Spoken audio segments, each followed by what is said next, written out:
मेरा जन्म ਹੁਸ਼ਿਆਰਪੁਰ ਦਾ ਇੱਕ ਕੰਢੀ ਇਲਾਕਾ ਹੈ। ਉਹਦੇ ਵਿੱਚ ਇੱਕ ਬਹੁਤ ਹੀ ਪਛੜਿਆ ਹੋਇਆ ਪਿੰਡ, ਆਰਥਿਕ ਤੌਰ 'ਤੇ, ਸਮਾਜਿਕ ਤੌਰ 'ਤੇ, ਭੂਗੋਲਿਕ ਤੌਰ 'ਤੇ ਤੁੰਗ ਪਿੰਡ ਦਾ ਨਾਂ ਹੈ। ਉੱਥੇ ਮੇਰਾ ਜਨਮ ਹੋਇਆ ਔਰ 5ਵੀਂ ਜਮਾਤ ਤੱਕ ਮੈਂ ਆਪਣੇ ਪਿੰਡ ਵਿੱਚ ਹੀ ਪੜ੍ਹਿਆ। ਪਿਤਾ ਜੀ ਮੇਰੇ ਦੇਹਰਾਦੂਨ ਨੌਕਰੀ ਕਰਦੇ ਸੀਗੇ। ਪਿੰਡ ਦਾ ਸਰਕਾਰੀ ਸਕੂਲ, ਜਿਹਨੂੰ ਉਦੋਂ ਤੱਪੜ ਵਾਲਾ ਸਕੂਲ ਕਿਹਾ ਜਾਂਦਾ ਸੀ ਜਾਂ ਦੁੱਕੀ ਵਾਲੇ ਸਕੂਲ ਕਿਹਾ ਜਾਂਦਾ ਸੀ, ਅਸੀਂ ਆਪਣੀ ਬੋਰੀਆਂ, ਆਪਣੇ ਤੱਪੜ ਨਾਲ ਲੈ ਕੇ ਜਾਂਦੇ ਸੀ। ਆਪ ਹੀ ਇੱਕੋ ਅਧਿਆਪਕ ਹੁੰਦਾ ਸੀ। ਤੇ ਉਸ ਮਾਹੌਲ 'ਚ 5ਵੀਂ ਕੀਤੀ। ਔਰ ਮੈਨੂੰ ਯਾਦ ਹੈ ਕਿ ਪਿਤਾ ਜੀ ਇੱਕ ਵਾਰ ਆਏ ਪਿੰਡ ਅਤੇ ਸਕੂਲ ਵੀ ਆਏ ਅਤੇ ਸਾਡੇ ਅਧਿਆਪਕ ਸੀਗੇ ਮਾਸਟਰ ਅਮਰ ਸਿੰਘ। ਉਹਨਾਂ ਨੂੰ ਮਿਲੇ ਔਰ ਮੇਰੇ ਬਾਰੇ ਪੁੱਛਿਆ ਵੀ ਇਹ ਕਿਸ ਤਰ੍ਹਾਂ। ਅਤੇ ਮਾਸਟਰ ਜੀ ਨੇ ਪਿਤਾ ਜੀ ਨੂੰ ਕਿਹਾ ਕਿ ਜਿਸ ਬੱਚੇ ਨੂੰ ਤੁਸੀਂ ਆਪਣੇ ਨਾਲ ਲੈ ਜਾਓ, ਕਿ ਜੇ ਇੱਥੇ ਪਿੰਡ 'ਚ ਰਹੇਗਾ ਤਾਂ ਇਹ ਰੁਲ ਜਾਏਗਾ, ਕਿ ਇੱਥੇ ਨਾ ਤਾਂ ਕੋਈ ਸਿੱਖਿਆ ਦਾ ਸਾਧਨ ਹੈ, ਉਚੇਰੀ ਸਿੱਖਿਆ ਦਾ ਕੋਈ ਸਾਧਨ ਨਹੀਂ ਸੀ, ਅਤੇ ਨਾ ਹੀ ਕੋਈ ਇਸ ਤਰ੍ਹਾਂ ਦਾ ਮਾਹੌਲ ਸੀਗਾ ਕਿ ਉੱਥੇ ਵੀ ਪੜ੍ਹਾਈ ਲਿਖਾਈ ਵਾਲਾ। ਅਤੇ ਫਿਰ ਪਿਤਾ ਜੀ ਮੈਨੂੰ ਆਪਣੇ ਨਾਲ ਦੇਹਰਾਦੂਨ ਲੈ ਗਏ। ਦੇਹਰਾਦੂਨ ਉਦੋਂ ਵੀ ਔਰ ਅੱਜ ਵੀ, ਯਾਨੀ ਲਗਭਗ 40-45 ਸਾਲ ਪਹਿਲਾਂ ਵੀ ਤਾਂ ਅੱਜ ਵੀ, ਲਿਟਰੇਸੀ ਪੁਆਇੰਟ ਆਫ ਵਿਊ ਨਾਲ ਹਿੰਦੁਸਤਾਨ ਦੇ ਜਿਹੜੇ ਟੌਪ ਦੇ ਸ਼ਹਿਰਾਂ ਵਿੱਚ ਆਉਂਦਾ। ਉੱਥੇ 10ਵੀਂ ਤੱਕ ਹਿੰਦੀ ਮੀਡੀਅਮ ਸਕੂਲ 'ਚ ਪੜ੍ਹੇ ਆਪਾਂ। ਔਰ ਫਿਰ ਉਹਨਾਂ ਦਿਨਾਂ 'ਚ ਉੱਥੇ ਇੰਟਰਮੀਡੀਏਟ ਹੁੰਦੀ ਸੀ, ਜਿਹਨੂੰ ਅੱਜ ਕੱਲ੍ਹ 10+2 ਕਹਿੰਦੇ ਇੱਥੇ।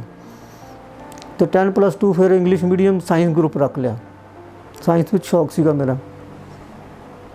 ਔਰ +2 75 'ਚ ਮੈਂ 1975 'ਚ +2 ਕਰ ਲਈ। ਉਸ ਤੋਂ ਬਾਅਦ DAV ਪੋਸਟ ਗ੍ਰੈਜੂਏਟ ਕਾਲਜ ਉੱਥੋਂ ਦਾ, ਦੇਹਰਾਦੂਨ ਦਾ ਸਭ ਤੋਂ ਵੱਡਾ ਅਤੇ ਸਭ ਤੋਂ ਫੇਮਸ ਕਾਲਜ ਸੀ ਉਹ।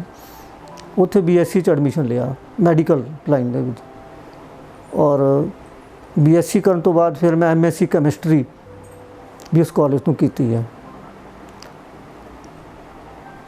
ਜਦੋਂ ਮੈਂ 6ਵੀਂ ਜਮਾਤ 'ਚ ਦਾਖਲਾ ਲਿਆ ਦੇਹਰਾਦੂਨ ਜਾ ਕੇ, ਇੱਕ ਮੇਰੇ ਨਾਲ ਘਟਨਾ ਵਾਪਰੀ। ਉਹ ਘਟਨਾ ਇਹ ਸੀ ਕਿ ਮੇਰੇ ਹਿੰਦੀ ਦੇ ਸਿਲੇਬਸ ਦੇ ਵਿੱਚ ਨਾ ਮੁਨਸ਼ੀ ਪ੍ਰੇਮ ਚੰਦ ਦੀ ਕਹਾਣੀ ਈਦਗਾਹ ਹਿੰਦੀ ਦੇ ਸਿਲੇਬਸ 'ਚ ਸੀਗੀ। 6ਵੀਂ ਜਮਾਤ ਜਦੋਂ ਮੈਂ ਉਹ ਕਹਾਣੀ ਪੜ੍ਹੀ, ਈਦਗਾਹ ਕਹਾਣੀ, ਤਾਂ ਉਸ ਕਹਾਣੀ ਨੇ ਮੈਨੂੰ ਇੰਨਾ ਜ਼ਿਆਦਾ ਟੁੰਬਿਆ। ਛੋਟਾ ਉਸ ਵੇਲੇ ਸੀਗਾ ਮੈਂ, ਬਾਲ ਮਨ ਕਹਿ ਲਓ, ਪਰ ਉਹਦਾ ਹਾਮਿਦ ਕਰੈਕਟਰ ਜਿਹੜਾ ਸੀਗਾ ਔਰ ਉਹਦਾ ਆਪਣੀ ਦਾਦੀ ਲਈ ਜਿਹੜਾ ਸਮਰਪਣ ਸੀ, ਉਹ ਐਸਾ ਮਨ 'ਚ ਬੈਠ ਗਿਆ ਕਿ ਮੈਨੂੰ ਨਹੀਂ ਸੀ ਪਤਾ ਕਿ ਇਹ ਪ੍ਰੇਮ ਚੰਦ ਕੌਣ ਹੈ, ਉਸ ਬਾਰੇ ਕੋਈ ਨਹੀਂ ਸੀ ਪਤਾ, ਲੇਕਿਨ ਉਹ ਕਹਾਣੀ ਮੇਰੇ ਮਨ 'ਚ ਘਰ ਕਰ ਗਈ। ਔਰ ਕੁਦਰਤੀ ਹੋਇਆ ਕਿ 10ਵੀਂ ਕਲਾਸ ਦੇ ਵਿੱਚ ਮੇਰੇ ਸਿਲੇਬਸ ਦੇ ਵਿੱਚ ਮੁਨਸ਼ੀ ਪ੍ਰੇਮ ਚੰਦ ਕੀ ਸਰਵਸ਼੍ਰੇਸ਼ਠ ਕਹਾਣੀਆਂ ਸਿਲੇਬਸ 'ਚ ਕਿਤਾਬ ਲੱਗ ਗਈ। ਔਰ ਉਹ ਕਿਤਾਬ ਦੇ ਵਿੱਚ ਜਿੰਨੀਆਂ ਉਹਨਾਂ ਦੀਆਂ ਪੰਚ ਪਰਮੇਸ਼ਵਰ, ਬੜੇ ਭਾਈ ਸਾਹਿਬ, ਸ਼ਤਰੰਜ ਕੇ ਖਿਲਾੜੀ, ਸਵਾ शेर गेहूं, नमक का दरोगा, ਇਸ ਤਰ੍ਹਾਂ ਦੀ ਕਹਾਣੀਆਂ, ਪੂਸ ਕੀ ਰਾਤ, ਇੱਦਾਂ ਦੀ ਕਹਾਣੀਆਂ ਜਦੋਂ ਮੈਂ ਪੜ੍ਹੀਆਂ ਤਾਂ ਫਿਰ ਮੈਂ ਉਸ ਕਹਾਣੀਕਾਰ ਦਾ ਕਾਇਲ ਹੋ ਗਿਆ। ਉਸ ਕਹਾਣੀਕਾਰ ਬਾਰੇ ਵੀ ਮੈਨੂੰ ਸਾਡੇ ਹਿੰਦੀ ਅਧਿਆਪਕਾਂ ਨੇ ਕੁਝ ਦੱਸਿਆ। ਅਤੇ ਫਿਰ ਮੈਂ ਜਦੋਂ ਪਤਾ ਲੱਗਾ ਕਿ ਉਹਦੇ ਗੋਦਾਨ, ਗਬਨ, ਰੰਗ ਭੂਮੀ, ਇਸ ਤਰ੍ਹਾਂ ਦੇ ਨਿਰਮਲਾ ਉਪਨਿਆਸ, ਅਤੇ ਉਹ ਮੈਂ +2 ਸਾਇੰਸ 'ਚ ਪੜ੍ਹਦੇ ਹੋਏ ਵੀ, ਜਿੱਥੋਂ ਮੇਰੇ ਸਾਥੀਆਂ ਨੇ ਸਾਇੰਸ ਦੀਆਂ ਕਿਤਾਬਾਂ ਇਸ਼ੂ ਕਰਾਉਣੀਆਂ ਲਾਇਬ੍ਰੇਰੀ 'ਚੋਂ, ਤਾਂ ਮੈਂ ਉਸ ਲਾਇਬ੍ਰੇਰੀ 'ਚ ਮੁਨਸ਼ੀ ਪ੍ਰੇਮ ਚੰਦ ਦੀਆਂ ਕਹਾਣੀਆਂ ਜਾਂ ਨਾਵਲ ਇਸ਼ੂ ਕਰਾ ਕੇ ਲਿਆਉਣੇ। ਸਬਜੈਕਟ ਮੇਰਾ ਸਾਇੰਸ ਸੀਗਾ। ਤਾਂ ਸਾਹਿਤ ਪੜ੍ਹਨ ਦੀ ਚੇਟਕ ਜਿਹੜੀ ਸੀ ਉਹ ਮੈਨੂੰ 6ਵੀਂ ਜਮਾਤ 'ਚ ਲੱਗ ਗਈ ਸੀ। ਔਰ ਇਹੀ ਹਾਲ ਮੇਰਾ BSc MSc 'ਚ ਵੀ ਰਿਹਾ। ਉੱਥੇ ਵੀ ਜਦੋਂ ਅਸੀਂ BSc ਦੀਆਂ ਜਾਂ ਕੈਮਿਸਟਰੀ, MSc ਕੈਮਿਸਟਰੀ ਦੀਆਂ ਕਿਤਾਬਾਂ, ਸਾਨੂੰ ਯਾਦ ਹੈ ਕਿ 2-2 ਕਿਤਾਬਾਂ ਇਸ਼ੂ ਹੁੰਦੀਆਂ ਸੀ ਲਾਇਬ੍ਰੇਰੀ 'ਚੋਂ। ਅਤੇ ਜੇ ਮੈਂ ਇੱਕ ਕਿਤਾਬ ਆਪਣੀ ਕੈਮਿਸਟਰੀ ਦੀ ਇਸ਼ੂ ਕਰਾਉਣੀ ਤਾਂ ਇੱਕ ਕਿਤਾਬ ਮੈਂ ਕੋਈ ਨਾ ਕੋਈ ਸਾਹਿਤ ਦੀ ਵੀ ਇਸ਼ੂ ਕਰਾਉਣੀ। ਔਰ ਉਹਨਾਂ ਦਿਨਾਂ 'ਚ ਹੀ ਮੈਨੂੰ ਧਰਮਯੁਗ, ਸਾਪਤਾਹਿਕ ਹਿੰਦੁਸਤਾਨ, ਬਿਲਿਟਸ, ਇਸ ਤਰ੍ਹਾਂ ਦੇ ਅਖਬਾਰ ਜਿਹੜੇ ਆ, ਅਖਬਾਰ ਵੀ ਪੱਤਰਿਕਾਵਾਂ ਜਿਹੜੀਆਂ ਉਸ ਵੇਲੇ ਬਹੁਤ ਮਸ਼ਹੂਰ ਸੀਗੀਆਂ, ਉਹ ਸਾਨੂੰ ਲਾਇਬ੍ਰੇਰੀ 'ਚੋਂ ਪੜ੍ਹਨ ਨੂੰ ਮਿਲ ਜਾਂਦੀਆਂ ਸੀਗੀਆਂ। ਇਹ ਵੀ ਕੋਈ ਕੁਦਰਤੀ ਇਸ ਤਰ੍ਹਾਂ ਦਾ ਇੱਕ ਲਿੰਕ ਜੁੜਿਆ ਕਿ ਮੇਰਾ ਇੱਕ ਸਾਥੀ ਸੀਗਾ ਜਤਿੰਦਰ ਸਿੰਘ BSc ਦਾ, ਤਾਂ ਜਿਹੜੀ ਦੇਹਰਾਦੂਨ ਦੀ ਸਭ ਤੋਂ ਵੱਡੀ ਲਾਇਬ੍ਰੇਰੀ ਉੱਥੇ ਖੁਸ਼ੀ ਰਾਮ ਲਾਇਬ੍ਰੇਰੀ ਗਾਂਧੀ ਰੋਡ 'ਤੇ, ਉਹਦੀ ਜਿਹੜੀ ਵੱਡੀ ਭੈਣ ਸੀਗੀ ਉਹ ਉਸ ਲਾਇਬ੍ਰੇਰੀ ਦੇ ਵਿੱਚ ਅਸਿਸਟੈਂਟ ਲਾਇਬ੍ਰੇਰੀਅਨ ਸੀਗੀ। ਅਤੇ ਮੇਰੇ ਲਈ ਤਾਂ ਉਹ ਇੱਕ ਜਿੱਦਾਂ ਖਜ਼ਾਨਾ ਖੁੱਲ੍ਹ ਗਿਆ। ਸਾਡਾ ਪਰਿਵਾਰਿਕ ਸੰਬੰਧ ਸੀ। ਉਹਨੇ ਮੈਨੂੰ ਕਹਿਣਾ ਵੀ ਜਿੱਦਾਂ ਛੋਟਾ ਭਰਾ ਸੀ ਕਿ ਤੂੰ ਭਈਆ ਜੋ ਵੀ ਕਿਤਾਬ ਲੈਣੀ ਹੈ ਤੂੰ ਲਾइब्रेरी में आना, मेरे से किताब ले लेनी। बल्कि उन्हें मैंने गाइड किया कि सिर्फ मुंशी प्रेमचंद नहीं, तुम विमल चंद्र नूं भी पढ़ो, तुम देवकीनंदन खत्री नूं भी पढ़ो, शरद चंद्र नूं भी पढ़ो। उन्हें भी मैंने गाइड किया। तो मैं मुंशी प्रेमचंद के नाल नाल ये किताबां जिहड़ियां होर सीगियां वो भी उत्थों इशू कराणियां और वो पढ़नियां। MSc करदिआं बहुत मेहनत की लोड़ सीगी, बहुत घंटा तक असीं पढ़ाई करनी। जदों मैं कैमिस्ट्री दीआं इक्वेशनां याद करते करते थक जाना मानसिक तौर पर, तो मैं जिहड़ा अपने आप नूं रैसट देण लई की करदा सीगा, तो मैं ये जिहड़ी साहित्यक किताबां सीगियां वो मैं कहानियां पढ़नियां, जां मैं उत्थों घंटे की ब्रेक करनी। लाइब्रेरी मेरे घर तो 5-7 मिनट का रस्ता सीगा, मैं उत्थे पैदल चले जाना, उत्थों कोई ना कोई मैगजीन लैना, कोई किताब लैनी, तो वो मैं पढ़नी। तो मैं मानसिक तौर पर फिर फ्रैश हो जाता सीगा भी मैं फिर केमिस्ट्री पढ़नी शुरू कर देनी आके। तो साहित्य नाल जो जुड़ाव इदां हुंदा चला गया। और इस दौरान MSc करदिआं साडे कॉलेज वालों उसका सालाना पत्रिका जिहड़ी वार्षिक पत्रिका वो प्रकाशित होनी सी कॉलेज की। साडे केमिस्ट्री डिपार्टमेंट में भी नोटिस लग गया भी कोई विद्यार्थी अगर कोई अपनी रचना देनी चाहता है तो वो रचना दे सकता। मैं चुप, मैनू क्योंकि अजे लिखण का शौक नहीं सी जागया, सिर्फ पढ़ता ही सीगा मैं। तो मेरे मन च एक इच्छा पैदा हुई कि मैं भी कुछ लिखा और मैं इस पत्रिका च दियाँ। तो मैं अपने कॉलेज के जो एनुअल फंक्शन उत्थे हुंदे सीगे 5-5 6-6 दिन चलने। मैं तुहानूं एक गल दस दियां, उन्हां फंक्शन सी कि उन्हां फंक्शन च मैं सफदर हाशमी के नाटक देखे। वो गढ़वाल यूनीवर्सिटी के प्रोफैसर सीगे नाटक के, तो साडा जिहड़ा कॉलेज सी उहदे अंडर सीगा। उत्थे मैं बशीर बदर नूं सुनिया जदों उत्थे मुशारे हुंदे सीगे। उत्थे उन्होंने कैफी आजमी नूं, अकबर इलाहाबादी, इदां दे बड़े बड़े उन्होंने शायर बुलाने, नाटककार उत्थे आने। तो एक साडे लई एक होर साहित्यक रस्ता खुलदा चला गया। तो मैं ना एक कहानी सोच के मतलब लिखण की कोशिश की। तो वो कहानी भी इस तरह की बनी कि साडा जिहड़ा कॉलेज सीगा उहदे च एक संगीत विभाग सीगा। तो जो एनुअल फंक्शन चल रहे सीगे तो उहदे विच एक उस संगीत विभाग की एक बच्ची सीगी जिहदी अखां नहीं सीगियां, नज़र नहीं सी, ब्लाइंड सीगी। उन्हें एक बार उत्थे प्रोग्राम जिहड़ा ना अपना भजन बीणा दे उपर दिता। तो सारियां ने खड़े होके प्रोफैसर साहब ने, स्टूडेंट्स ने वैलकम किया, बड़ा तालियां बजा के स्वागत किया, बड़ी परहेज हुई। उत्थे बैठे बैठे मेरे मन च पता नहीं कोई एक भावुक के तौर पर गल जी आई कि भी कोई उन्होंने पैसे का गिफ्ट दे रहा सी जिदा इनाम देंदे है, कोई कॉलेज वालों बड़े गिफ्ट दिते गए। मेरे मन च आया कि काश मैं इन्हूं अपनी अखां दे जांदा। एक भावुक तौर पर गल जी आई। उस गल नूं मैं एक कहानी की शक्ल दित्ती। उस कहानी का नाम रखा उपहार।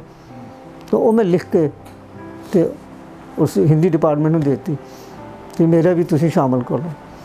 कुछ दिन बाद मैनूं सुनेहा आंदा उत्थों के हैड ऑफ डिपार्टमेंट का कि तुहानूं प्रोफैसर द्विवेदी साहब मिलना चाहते। मैं चला गया। तो मैनूं जांदे कहते कि आप धर्मपाल शर्मा हैं। मैं उन्होंने धर्मपाल शर्मा करके मेरा नाम चल रहा है। मैंने कहा हाँ जी। तो आप ये कहानी आपने कहाँ से ली? ये कहानी आपने कहाँ से ली? मैं कहा जी मैंने तो कहीं से नहीं ली, खुद ही लिखी है। नहीं, कहते यकीन नहीं आता, ये आपने कहीं से मारी है, इतना का शब्द कहना। मैं फिर उन्होंने यकीन दिलाया। मैंने कहा जी मैंने ऐसा कुछ नहीं किया, ये घटना तो कॉलेज की है और वो विद्यार्थी है हमारे स्कूल की, कॉलेज की। तो फिर उन्होंने यकीन आ गया। कहते कहानी आपकी मैंने पढ़ी है, आप अच्छे कहानी लिख सकते हो और लिखना मत छोड़ना और पढ़ते रहना, और कभी कोई गाइड लेनी हो, मार्गदर्शन लेना हो तो मुझसे मिलते रहना। वो कहानी मेरी जिहड़ा कॉलेज का मैगजीन सीगा उहदे छप गई। और वो एक ऐसा समा सी कि साढ़े 5000 तो ज़्यादा बच्चा उस कॉलेज पढ़ता सी। और उस कॉलेज का एक रिवाज सीगा कि जिहड़ा बच्चा एडमिशन लैन आंदा सी, ते जदों एडमिशन हुंदी सी तां उहनूं उस फीस दे विच प्रोस्पैक्टस दे नाल ਉਹ ਪੱਤਰਿਕਾ ਜ਼ਰੂਰ ਦਿੱਤੀ ਜਾਂਦੀ ਸੀ। तो मैं यानी कि पहली कहानी लिखने तो बाद लगभग 5000 विद्यार्थियों के हत्थों तक मेरी रचना पहुँच गई। पर मैंने उदों बड़ी हैरानी हुई कि जो मैं तो साधारण कितने कंटीन वाल तुरे होना डिपार्टमेंट वाल, तो कई विद्यार्थियों ने मेरे को इशारा करके देना वो जा रहा है उपहार कहानी वाला, वो जा रहा है उपहार, यानी मैं उन्होंने एक केंद्र बिंदु बन गया भी कहानीकार है। तो इस तरह पढ़ते पढ़ते लिखण की शुरुआत जी है वो फस्ट टाइम जी है वो कॉलेज तो हुई हो। और फिर मैं MSc कर ली, उस तो बाद मैं PhD भी ज्वाइन की। तो घरेलू हालात इदां दे सीगे कि PhD नूं टाइम ज़्यादा लगना सीगा।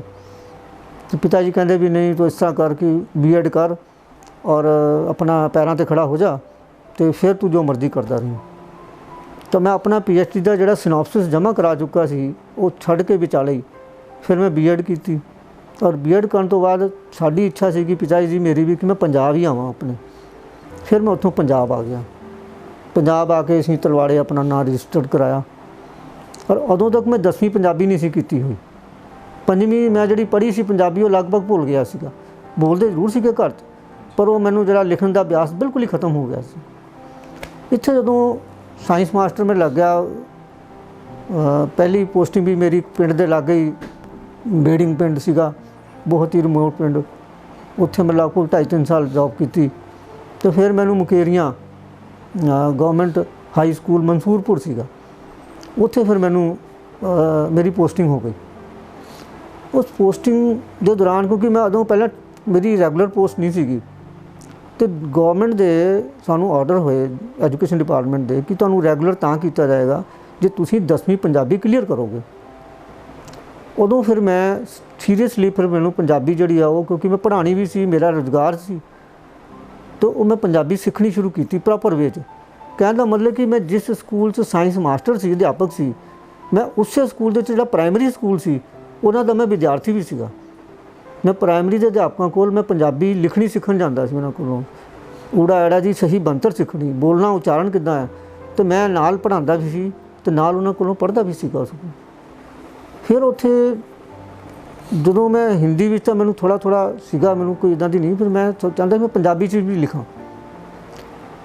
उस दौरान भी एक होर छोटी जी घटना हुई जिहड़ी मैं अपनी किताब जिहड़ी है एक सफ़र ये मेरे अध्यापकी जिहड़ा 38 साल का सफ़र है ਉਹਦੀਆਂ बहुत ਜਿਹੜੀਆਂ मैं ना भुੱਲਣਯੋਗ यादां हैगियां, तजर्बे हैगे आ मेरे, वो सारे ਇਹਦੇ ਵਿੱਚ शामिल कीते। और वो गल मैं ਜਿਹੜੀ ਤੁਹਾਨੂੰ ਦੱਸਣ जा रहा वो इस किताब भी शामिल की है कि मैं अपने मुख अध्यापक नूं कह के भी मैं साइंस अध्यापक सी, साइंस के पीरियड मिलते सीगे, पर मैं उन्होंने कह के पंजाबी 6वीं या 7वीं क्लास की मैं पढ़ाउण नूं लई कि मैनूं उहदा पीरियड दिओ। साडे सैक्शन ज़्यादा सीगे, बच्चे ज़्यादा सी, तो मैनूं एक क्लास की उन्होंने पंजाबी भी पढ़न नूं दे दित्ती, पढ़ाउण नूं दे दित्ती।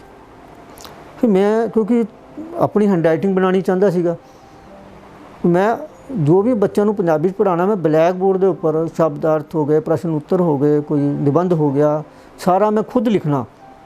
नहीं तो साढ़े बहुते साथी की करते थे कि MBDयां होंदियां सी भी चलो उत्थों उतार लियाओ कापियां ते, मैं उस गलों भी बचा होया सी ते लिखना पंजाबी ब्लैक बोर्ड ते लिख के उन्होंने कोशिश करनी भी बच्चे मेरी भी लिखाई सुंदर होएगी तो बच्चे भी लिखणगे।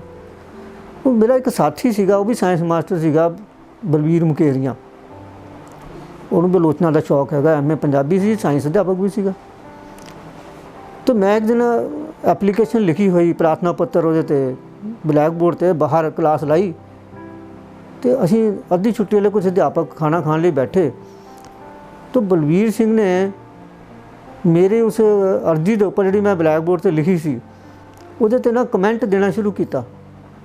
पहला मैं सोचा कि शायद वो मेरी तारीफ कर रहा कि मैं एक साइंस अध्यापक होंदे होया भी पंजाबी च रुचि लै रहा और पंजाबी जड़ियाँ लिख लिख के बच्चों को सिखा रहा, पर उसका कमेंट बिल्कुल एडवर्स सीगा।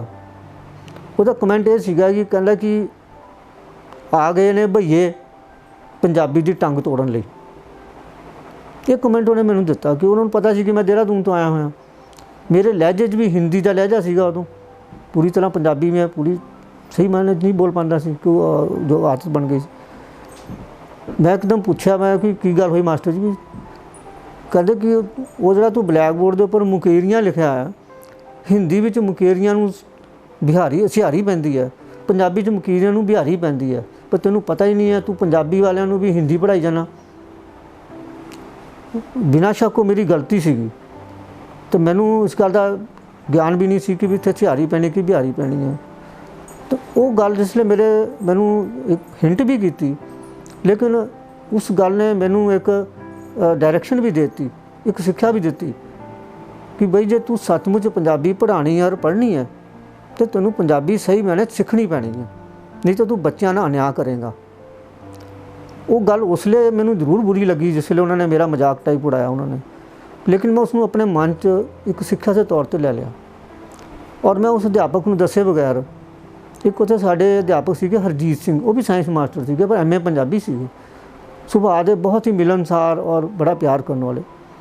ਮੈਂ ਇੱਕ ਦਿਨ ਉਹਨਾਂ ਨਾਲ ਗੱਲ ਕੀਤੀ, ਮੈਂ ਕਿਹਾ ਕਿ ਮਾਸਟਰ ਜੀ ਮੈਂ ਪੰਜਾਬੀ ਸਿੱਖਣੀ ਚਾਹੁੰਦਾ, ਸਹੀ ਉਚਾਰਨ ਮੈਨੂੰ ਆਉਂਦਾ ਹੋਵੇ, ਸ਼ਬਦਾਵਲੀ ਮੇਰੀ ਜ਼ਿਆਦਾ ਹੋਵੇ, ਮੈਂ ਕੀ ਕਰਾਂ? ਤਾਂ ਮੈਨੂੰ ਹਰਜੀਤ ਹੋਣੀ ਕਹਿਣ ਲੱਗੇ ਕਿ ਤੁਸੀਂ ਨਾ ਅਨੁਵਾਦ ਦਾ ਕੰਮ ਸ਼ੁਰੂ ਕਰੋ। ਤੁਸੀਂ ਹਿੰਦੀ ਦਾ ਲਿਟਰੇਚਰ ਬਹੁਤ ਪੜ੍ਹਿਆ, ਅੱਛੇ ਹਿੰਦੀ ਕਹਾਣੀਕਾਰਾਂ ਦੀਆਂ ਕਹਾਣੀਆਂ ਤੁਸੀਂ ਅਨੁਵਾਦ ਕਰੋ ਪੰਜਾਬੀ 'ਚ। ਡਿਕਸ਼ਨਰੀ ਕੁਛ ਮੈਨੂੰ ਲਾਇਬ੍ਰੇਰੀ 'ਚੋਂ, ਕੁਛ ਮੈਂ ਭਾਸ਼ਾ ਵਿਭਾਗ ਦੀ ਲੈ ਲਈਆਂ, ਪੰਜਾਬੀ ਹਿੰਦੀ ਡਿਕਸ਼ਨਰੀਆਂ ਜਿਹੜੀਆਂ ਸੀਗੀਆਂ, ਔਰ ਮੈਂ ਅਨੁਵਾਦ ਕਰਨਾ, ਕਾਪੀ ਮਾਸਟਰ ਜੀ ਨੂੰ ਦੇਣੀ, ਉਹਨਾਂ ਨੇ ਚੈੱਕ ਕਰਨੀ ਔਰ ਗਲਤੀਆਂ ਉਹਦੇ 'ਚੋਂ ਜਿਹੜੀਆਂ ਕੱਢਣੀਆਂ, ਮੈਨੂੰ ਪ੍ਰੋਪਰ ਦੱਸਣਾ ਕਿ ਨਹੀਂ ਇਹਨੂੰ ਇੱਦਾਂ ਕਰ, ਜੋ ਵੀ ਹੈ। ਮੇਰੇ ਉਹ ਵੀ ਅਧਿਆਪਕ ਸੀ ਪੰਜਾਬੀ ਦੇ, ਔਰ ਮੇਰੀ ਉਹ ਅਨੁਵਾਦ ਜਿਹੜੇ ਆ ਜਦੋਂ ਉਹਨੇ ਦਰੁਸਤ ਕਰ ਦੇਣੇ, ਮੈਂ ਹੈਰਾਨ ਹੋਇਆ ਜਦੋਂ ਅਨੁਵਾਦ ਪ੍ਰੀਤ ਲੜੀ 'ਚ ਵੀ ਛਪਣੇ ਸ਼ੁਰੂ ਹੋ ਗਏ, ਹਰਕਾਰਾ 'ਚ ਵੀ ਛਪੇ, ਕੁਛ ਅਖਬਾਰਾਂ ਨੂੰ ਭੇਜੇ ਅਨੁਵਾਦ ਉਹਦੇ ਛਪਣੇ। ਤਾਂ ਕਹਾਣੀਆਂ ਮੈਂ ਮੇਰੇ ਪ੍ਰੇਮ ਚੰਦ ਦੀ ਕਹਾਣੀਆਂ ਸੀਗੀਆਂ ਜਾਂ ਹੋਰ ਵੀ ਜਿਹੜੀਆਂ ਹੰਸ ਮੈਗਜ਼ੀਨ ਮੈਂ ਉਦੋਂ ਤੋਂ ਪੜ੍ਹਦਾ ਆ ਰਿਹਾ, ਉਹਦੇ ਜਿਹੜੀਆਂ ਅੱਛੀਆਂ ਕਹਾਣੀਆਂ ਆਣੀਆਂ ਉਹ ਮੈਂ ਪੰਜਾਬੀ 'ਚ ਅਨੁਵਾਦ ਕਰਨੀਆਂ। ਪ੍ਰਿੰਸੀਪਲ ਸੁਜਾਨ ਸਿੰਘ ਦੀ ਕਹਾਣੀ ਮੈਂ ਪੰਜਾਬੀ ਤੋਂ ਹਿੰਦੀ ਅਨੁਵਾਦ ਕਰਨ ਦੀ ਕੋਸ਼ਿਸ਼ ਕੀਤੀ। ਤਾਂ ਇਸ ਤਰ੍ਹਾਂ ਮੇਰੀ ਕਹਿ ਲਓ ਕਿ ਸ਼ੁਰੂਆਤ ਜਿਹੜੀ ਆ ਉਹ ਅਨੁਵਾਦ ਤੋਂ ਹੋ ਗਈ, ਔਰ ਹੌਲੀ ਹੌਲੀ ਮੇਰੀ ਵੋਕੈਬਲਰੀ ਜਿਹੜੀ ਸੀ ਪੰਜਾਬੀ ਦੀ ਸ਼ਬਦਾਵਲੀ ਉਹ ਵੱਧਦੀ ਚਲੀ ਗਈ, ਔਰ ਮੈਨੂੰ ਸਹੀ ਜਿਹੜੀ ਉਚਾਰਨ ਹੈ ਉਹ ਵੀ ਆਉਣਾ ਸ਼ੁਰੂ ਹੋ ਗਿਆ। ਫਿਰ ਕੀ ਹੋਇਆ ਕਿ ਮੈਂ, ਕਿਉਂਕਿ ਵਿਗਿਆਨ ਮੇਰਾ ਵਿਸ਼ਾ ਸੀਗਾ, ਅਤੇ ਮੈਂ ਵਿਗਿਆਨ ਦੇ ਪ੍ਰਦੂਸ਼ਣ ਦੇ ਉੱਪਰ ਇੱਕ ਆਰਟੀਕਲ ਲਿਖਿਆ, ਔਰ ਆਰਟੀਕਲ ਲਿਖ ਕੇ ਮੈਂ ਅਜੀਤ ਅਖਬਾਰ ਨੂੰ ਭੇਜ ਦਿੱਤਾ। ਅਜੀਤ ਅਖਬਾਰ ਨੇ ਉਸ ਆਰਟੀਕਲ ਨੂੰ, ਐਤਵਾਰ ਵਾਲਾ ਜਿਹੜਾ ਇਹਨਾਂ ਦਾ ਪੇਜ ਹੁੰਦਾ, ਉਹਦੇ ਫਰੰਟ ਪੇਜ ਦੇ ਉੱਪਰ ਕਲਰਡ ਕਰਕੇ ਉਸ ਨੂੰ ਉਹਨਾਂ ਨੇ ਛਾਪਿਆ। ਇਹ ਮੇਰੇ ਲਈ ਬਹੁਤ ਵੱਡੀ ਇੱਕ ਹਿੱਟ ਸੀਗੀ, ਇੱਕ ਹੁਲਾਰਾ ਸੀ ਮੇਰੇ ਲਈ। ਲੇਕਿਨ ਉਸ ਹੁਲਾਰੇ ਦੇ ਵਿੱਚ ਇਜ਼ਾਫਾ ਕਿੱਦਾਂ ਹੋਇਆ ਉਹ ਵੀ ਮੈਂ ਤੁਹਾਨੂੰ ਦੱਸਣਾ ਚਾਹਾਂ ਕਿ ਐਤਵਾਰ ਉਹ ਛਪਿਆ ਤਾਂ ਸੋਮਵਾਰ ਸਵੇਰੇ ਸਾਡਾ ਸਕੂਲ ਜਦੋਂ ਲੱਗਾ, ਸਾਡੇ ਸਕੂਲ ਲਗਭਗ 1600 ਬੱਚੇ ਪੜ੍ਹਦੇ ਸੀਗੇ, ਬਹੁਤ ਵੱਡਾ ਸਕੂਲ ਸੀਗਾ। ਅਤੇ ਜਿਹੜੇ ਸਾਡੇ ਮੁੱਖ ਅਧਿਆਪਕ ਸੀਗੇ ਸਰਦਾਰ ਅਜੀਤ ਸਿੰਘ, ਹੁਣ ਦੁਨੀਆ 'ਚ ਨਹੀਂ ਹੈ, ਉਹਨਾਂ ਨੇ ਇੱਕ ਰਵਾਇਤ ਚਲਾਈ ਹੋਈ ਸੀ ਕਿ ਸਵੇਰੇ ਰੋਜ਼ ਪ੍ਰੇਅਰ ਦੇ ਵਿੱਚ ਇੱਕ ਅਧਿਆਪਕ ਨੇ ਬੋਲਣਾ ਜ਼ਰੂਰ ਹੁੰਦਾ ਸੀ, 5 ਮਿੰਟ ਉਹਨੇ ਆਪਣੇ ਵਿਚਾਰ ਜ਼ਰੂਰ ਰੱਖਣੇ, ਅਤੇ ਡਿਊਟੀ ਸੀ। ਅਤੇ ਉਸ ਦਿਨ ਬਲਵੀਰ ਸਿੰਘ ਦੀ ਡਿਊਟੀ ਸੀਗੀ, ਮਾਸਟਰ ਬਲਵੀਰ ਸਿੰਘ ਦੀ। ਅਸੀਂ ਲੋਕ ਬੱਚਿਆਂ ਦੇ ਪਿੱਛੇ ਖੜ੍ਹੇ ਸੀਗੇ, ਬੱਚੇ ਬੋਰੇ ਬੈਠੇ ਸੀ। ਬਲਵੀਰ ਸਿੰਘ ਸਟੇਜ 'ਤੇ ਆਏ ਬੋਲਣ ਲਈ, ਔਰ ਉਹਨਾਂ ਨੇ ਬੋਲਣ ਤੋਂ ਪਹਿਲਾਂ ਸਭ ਤੋਂ ਪਹਿਲਾਂ ਕਿਹਾ ਕਿ ਵੀ ਮੈਂ ਧਰਮਪਾਲ ਸਾਹਿਲ ਨੂੰ ਬੇਨਤੀ ਕਰਦਾ ਕਿ ਉਹ ਸਟੇਜ 'ਤੇ ਆ ਜਾਏ। ਤੋ ਮੈਂ ਇੱਕਦਮ ਝਿਜਕ ਗਿਆ, ਮੈਨੂੰ ਡਰ ਆਉਂਦੇ ਜੇ ਕਿ ਇਹਨੇ ਪਹਿਲਾਂ ਅਧਿਆਪਕਾਂ 'ਚ ਮੇਰੀ ਇਨਸਲਟ ਕੀਤੀ ਸੀ, ਹੁਣ ਬੱਚਿਆਂ ਦੇ ਸਾਹਮਣੇ ਕਰੇਗਾ। ਤਾਂ ਮੈਂ ਝਿਜਕ ਜਾ ਗਿਆ। ਮੇਰੇ ਜਿਹੜੇ ਨਾਲ ਅਧਿਆਪਕ ਸਾਥੀ ਖੜ੍ਹੇ ਸੀ ਉਹ ਕਹਿੰਦੇ ਵੀ ਜਾ ਇੱਦਾਂ ਦੀ ਕੋਈ ਗੱਲ ਨਹੀਂ ਹੈ, ਕੋਈ ਖਾਸ ਗੱਲ ਹੋਏਗੀ ਤਾਂ ਹੀ ਬੁਲਾਇਆ ਉਹਨੇ। ਮੈਂ ਝਿਜਕਦਾ ਸਟੇਜ 'ਤੇ ਚਲਾ ਗਿਆ, ਅਤੇ ਮਾਸਟਰ ਜੀ ਨੇ ਬੱਚਿਆਂ ਦੇ ਸਾਹਮਣੇ ਕਹਿੰਦੇ ਵੀ ਮੈਂ ਤੁਹਾਨੂੰ ਇੱਕ ਐਗਜ਼ਾਮਪਲ ਦੇਣ ਜਾ ਰਿਹਾ। ਤਾਂ ਉਹ ਨਾ ਇੱਦਾਂ ਪਿੱਠ ਦੇ ਪਿੱਛੇ ਉਹਨਾਂ ਨੇ ਅਜੀਤ ਅਖਬਾਰ ਜਿਹੜੀ ਸੀ ਐਤਵਾਰ ਵਾਲੀ ਉਹ ਫੜੀ ਹੋਈ ਸੀ, ਉਹ ਬੱਚਿਆਂ ਸਾਹਮਣੇ ਪੇਜ ਖੋਲ੍ਹਿਆ ਤਾਂ ਉਹ ਬੱਚਿਆਂ ਨੂੰ ਦੱਸ ਰਹੇ ਹੈ ਕਿ ਦੇਖੋ ਵੀ ਇਹ ਤੁਹਾਡੇ ਅਧਿਆਪਕ ਧਰਮਪਾਲ ਸਾਹਿਲ ਨੇ ਪੰਜਾਬੀ 'ਚ ਆਰਟੀਕਲ ਲਿਖਿਆ ਪ੍ਰਦੂਸ਼ਣ ਬਾਰੇ, ਅਜੀਤ 'ਚ ਛਪਿਆ ਹੈ, ਬਹੁਤ ਵੱਡੀ ਗੱਲ ਹੈ ਅਜੀਤ 'ਚ ਛਪਣਾ। ਅਤੇ ਫਿਰ ਉਹਨੇ ਇਹ ਵੀ ਦੱਸਿਆ, ਕਹਿੰਦੇ ਕਿ ਮੈਂ ਇਸ ਅਧਿਆਪਕ ਨੂੰ ਇੱਕ ਇਹਦੇ ਬਲੈਕ ਬੋਰਡ 'ਤੇ ਮੁਕੇਰੀਆਂ ਗਲਤ ਸ਼ਬਦ ਲਿਖਣ 'ਤੇ ਮੈਂ ਇੱਕ ਉਹਨਾਂ ਨੂੰ ਟੀਚਰ ਕੀਤੀ ਸੀ, ਲੇਕਿਨ ਇਸ ਅਧਿਆਪਕ ਨੇ ਇਸ ਟੀਚਰ ਦਾ ਜਵਾਬ ਜਿਹੜਾ ਹੈ ਮੈਨੂੰ ਇਸ ਰੂਪ 'ਚ ਦਿੱਤਾ, ਮੈਂ ਇਸ ਦਾ ਕਾਇਲ ਹੋ ਗਿਆ। ਇਹ ਉਸ ਲਈ ਕੁਛ ਨਹੀਂ ਬੋਲਿਆ, ਪਰ ਮੈਨੂੰ ਬੜੀ ਖੁਸ਼ੀ ਹੈ ਦੱਸਦਿਆਂ ਹੋਇਆ ਕਿ ਵੀ ਇਹ ਸਾਡੇ 'ਚ ਅਧਿਆਪਕਾਂ 'ਚੋਂ ਕਿ ਅਧਿਆਪਕ ਦੇ ਇਹਨੇ ਲਿਖਣਾ ਸ਼ੁਰੂ ਕੀਤਾ। ਔਰ ਕਹਿੰਦੇ ਮੈਨੂੰ ਇਹ ਵੀ ਪਤਾ ਲੱਗਾ ਕਿ ਅਨੁਵਾਦ ਵੀ ਕਰ ਰਹੇ ਹੈ ਔਰ ਅਨੁਵਾਦ ਵੀ ਇਹਨਾਂ ਦੇ ਛਪ ਰਹੇ ਹੈ।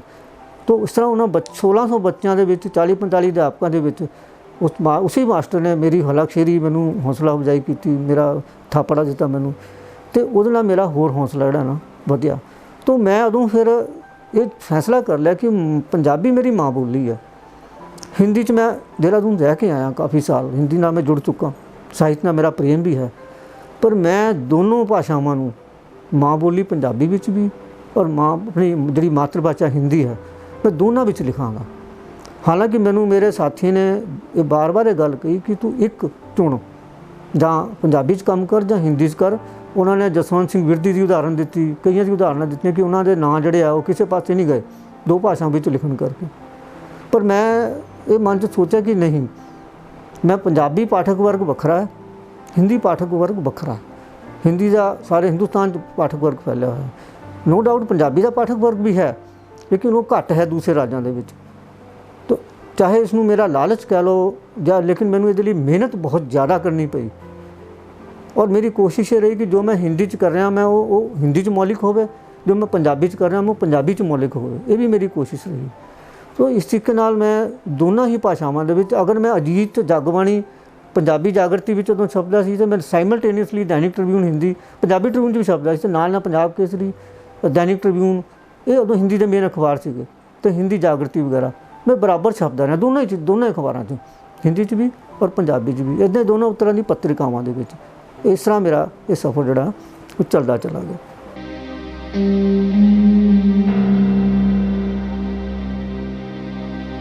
पंजाबी साहित्य सभा मुकेरियां जिहदे मास्टर बलबीर सिंह ही जिहड़े करता धरता सीगे, तो उस सभा नाल इन्होंने मैनू जोड़ लिया। और जिहड़ा उन्हां दा पहला पलेठा सालाना समागम सीगा, उस समागम दे विच प्रिंसीपल सुजान सिंह उत्थे पधारे और उन्हां दिनी वरियाम संधू दी भज्जियां बाहीं दी बहुत चर्चा सी और वरियाम संधू हणी भी उत्थे आए हुए सी, बाकी तो बहुत साहित्यकार सी आए हुए। मैनू याद है कि मैनू उन्होंने पहली बार, हाँ मैं एक गल होर जिहड़ी इसे जोड़नी चाहां कि मैं जिहड़ी अनुवाद भी शुरू किए, आर्टिकल लिखे, लेकिन मेरी प्रॉपर तौर पर साहित्य लिखण की जिहड़ी शुरुआत है वो मिन्नी कहानी तो हुई। लघु कथा ਜਾਂ मिन्नी कहानी, हिंदी च लघु कथा, पंजाबी च मिन्नी कहानी, मैं इत्थों इहनूं शुरुआत मंनदा अपनी। तो मैं पहली मिन्नी कहानी जिंदगी च पहली बार किसी साहित्यक समागम दे विच, वो भी जदों मेरे कोल मेरे पिछे प्रिंसीपल सुजान सिंह वर्गी हस्तियां बैठियां होण और राम संधू जी वर्गी हस्तियां बैठियां सीगियां, तो मैं तीर्थ यात्री एक मिन्नी कहानी जिहड़ी उत्थे पढ़ के सुनाई। और वो सुनने तो बाद जदों मैं वापस जान लगा तो प्रिंसीपल सुजान सिंह ने खड़े होकर मेरी पिठ ते थापड़ी दी, उन्होंने कहा बहुत अच्छा बेटा तू बहुत अच्छी लिखी है, तो लिखते रहना हो रहा। तो मेरी जिंदगी इदां दे कुछ शख्सियतां इस तरह आंदियां गईयां जिहड़ियां मैनूं होर हलाशेरी दिंदियां गईयां, मैनूं होर हुलारा दिंदियां गईयां, तो मैं नाल दोनों ही भाषावां च मैं इस तरह चलता चला गया। और ये सफ़र जदों एक ऐसा दौर आया जदों पंजाब के हालात बहुत खराब सीगे, हिंदी विच काम करन करके मेरा जिहड़ा है नां कुछ ऐसे जथेबंदियों को चला गया, क्योंकि उदों हिंदी का विरोध हो रहा सी बहुत ज़्यादा। और मैनू धमकी पत्र तक आया मेरे घर च कि तू हिंदी च लिखदा है, तेरा साने टब्बर घाण कर देंगे। उदों होली के टाइम मैनू पत्र आया सी, उहदे च लिखिया सी भी असीं तेरे नाल खून की होली खेडण आ रहे हैं, तो तेरा साने टब्बर घाण कर देंगे। और उदों मैं कुछ समा अंडरग्राउंड भी रहा। मेरा जिहड़ा मुखी सी उहनूं भी धमकी पत्र आया सी, वो बदली करा के पहाड़ चला गया सी उस पत्र के सिर ते। उदों ये सीगा कि जे कोई इदां दा पत्र आंदा सी तुसीं बदली कर दिंदे सी करा। लेकिन उस इलाके के कुछ मोहतबर व्यक्तियों ने जदों उन्हां तक मेरी गल गई, उन्होंने किदां लिंक स्थापित किए, किदां गल मैनूं नहीं पता, लेकिन मैनूं ये उन्होंने कहा भी तुसीं थोड़ा समा हिंदी च ना लिखो, कुछ नहीं होएगा और हालात नॉर्मल हो गए। तो वो 8-10 साल के पीरियड में हिंदी च लिखना बंद कर दिता सी उन्होंने, ईवन अखबारों ने भी छापना बंद करता सी, तो पंजाबी च मैं लगातार लिखता रहा उस समय भी।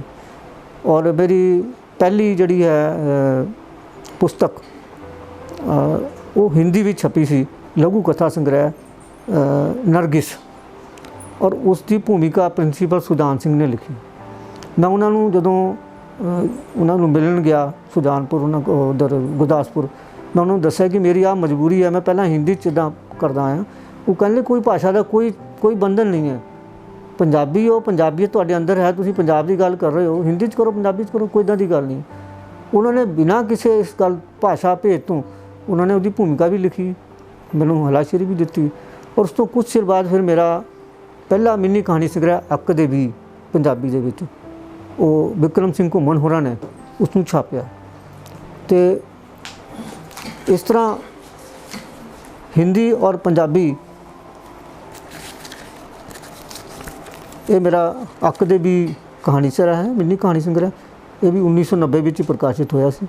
और सरदार विक्रम सिंह घुमन प्रोफैसर जिहड़े अंमृतसर रहे हैं, उन्होंने कोऑपरेटिव सोसाइटी बनाई, उन्होंने वालों ये ਸੰਗ੍ਰਹਿ ਛਪਿਆ ਸੀਗਾ।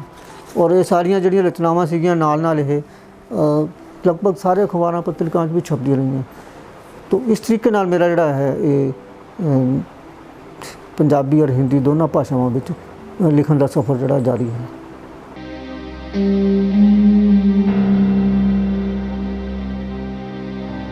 ਜਦੋਂ ਇਹ ਕੰਢੀ ਦੇ ਉੱਤੇ ਜਾਂਦੇ ਸੀਗੇ ਕੰਮ ਕਰਨ ਤੇ ਇਹਨਾਂ ਦੇ ਨਾਲ ਖੁਦ ਮੈਂ ਨਾਲ ਜਾਂਦੀ ਰਹੀ ਹਾਂ।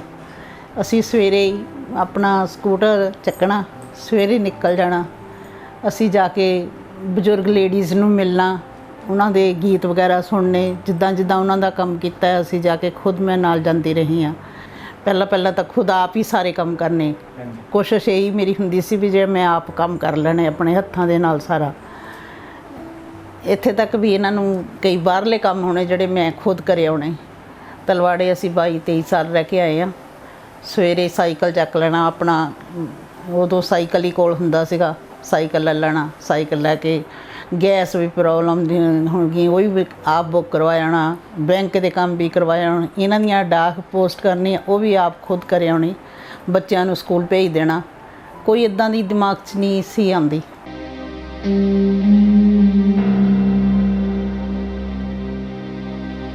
ਜਿਹੜਾ ਸਾਹਿਤਕ ਸਫ਼ਰ ਹੈ ਉਹ ਮਿੰਨੀ ਕਹਾਣੀ ਤੋਂ ਸ਼ੁਰੂ ਹੋਇਆ, ਮੈਂ ਇਹ ਮੰਨਦਾ ਹਾਂ। ਹਾਲਾਂਕਿ ਆਰਟੀਕਲ ਵੀ ਲਿਖੇ ਔਰ ਅਨੁਵਾਦ ਵੀ ਕੀਤੇ, ਲੇਕਿਨ ਸਾਹਿਤਕ ਸਫ਼ਰ ਮੈਂ ਮਿੰਨੀ ਕਹਾਣੀ ਤੋਂ ਮੰਨਦਾ। ਫਿਰ ਪਤਾ ਨਹੀਂ ਕਿਉਂ ਲੱਗਾ ਕਿ ਮੈਂ ਜਿਹੜੀ ਆਪਣੇ ਮਨ ਦੀ ਗੱਲ ਕਹਿਣੀ ਚਾਹੁੰਦਾ, ਮੈਂ ਸੰਤੁਸ਼ਟ ਨਹੀਂ ਹੋ ਪਾ ਰਿਹਾ ਮਿੰਨੀ ਕਹਾਣੀ ਕਹਿ ਕੇ।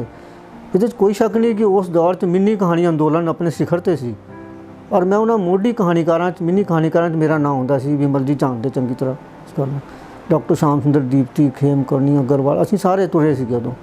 ਟੀ.ਵੀ 'ਤੇ ਰੇਡੀਓ 'ਤੇ ਅਸੀਂ ਬਹੁਤ ਮਿੰਨੀ ਕਹਾਣੀਆਂ ਪੜ੍ਹੀਆਂ, ਪਰਿਚਰਚਾਵਾਂ ਕੀਤੀਆਂ। ਫਿਰ ਮੈਂ ਕਹਾਣੀ ਵੱਲ ਨੂੰ ਆਇਆ ਅਤੇ ਕਹਾਣੀ ਸੰਗ੍ਰਹਿ ਮੇਰਾ ਨੀਂਹ ਦੇ ਪੱਥਰ, ਮੇਰਾ ਮਣਕੂ ਕਹਾਣੀਆਂ ਛਪੀਆਂ। ਭਾਸ਼ਾ ਵਿਭਾਗ ਵੱਲੋਂ ਪੁਰਸਕਾਰ ਵੀ ਮਿਲੇ ਉਹਨਾਂ ਨੂੰ, ਪਹਿਲੇ ਪੁਰਸਕਾਰ ਕਮਲਜੀਤ ਭੱਠਲ ਪੁਰਸਕਾਰ ਵੀ ਮਿਲਿਆ ਮੇਰੀ ਕਹਾਣੀ ਨੂੰ। ਪਰ ਪਤਾ ਨਹੀਂ ਫਿਰ ਇੱਕ ਮਨ 'ਚ ਰਹੀ ਕਿ ਨਹੀਂ, ਅਜੇ ਮੈਂ ਗੱਲ ਜਿਹੜੀ ਹੋਰ ਖੁੱਲ੍ਹ ਕੇ ਕਰਨੀ ਹੈ ਮੈਂ ਕਰ ਨਹੀਂ ਪਾ ਰਿਹਾ। ਅਤੇ ਫਿਰ ਉਹ ਮੈਂ ਸੋਚਿਆ ਕਿ ਚਲੋ ਨਾਵਲ ਲਿਖਣ ਦਾ ਕੋਸ਼ਿਸ਼ ਕੀਤੀ ਜਾਵੇ। ਨਾਵਲ ਵੀ ਮੇਰਾ ਪਹਿਲਾ ਧੀਆਂ ਮਰ ਜਾਣੀਆਂ ਨਾਵਲ ਆਇਆ, ਕੰਨਿਆ ਭਰੂਣ ਹੱਤਿਆ ਔਰ ਉਹਨਾਂ 'ਤੇ ਸੀਗਾ।